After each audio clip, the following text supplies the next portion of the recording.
স্বামীর আনুগত্য করতে হবে। এই পৃথিবীর মধ্যে আল্লাহ পাক রব্বুল আলামিন 4 জন নারীকে জান্নাতের মেহমান বানিয়েছেন। বলেন তো কয়জন নারী?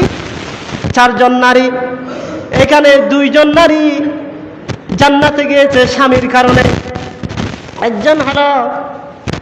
একজন হলো মা হাদিজাতুল কুবরা রাদিয়াল্লাহু তাআলা আনহা।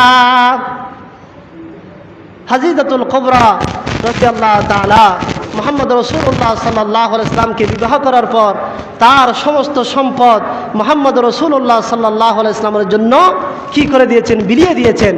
এবং কোনোদিন মা খাদিজাকে বড় করে কথা বলতে হয় নাই। বিপদে আপদে সব সময় মা খাদিজাতুল কুবরা তার স্বামীকে সান্ত্বনা দিয়েছেন।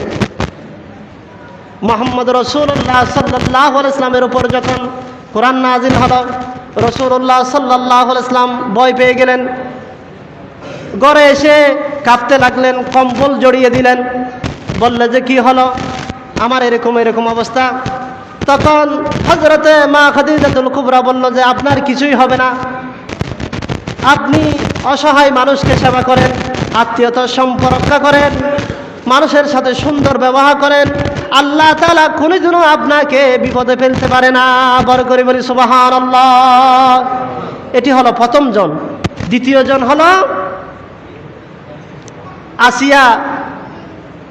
আসিয়া বিনতে ইমরান, যে ছিল ফেরআউনের স্ত্রী। কি ছিল? ফেরআউন তাকে অত্যাচার নির্যাতন করার পরও আল্লাহ তাআলার দিন থেকে তাকে বিতাড়িত করতে পারে নাই। সেজন্য আল্লাহ তাআলা আসিয়ার উপর খুশি হয়ে গেছে। বড় করে বলি সুবহানাল্লাহ।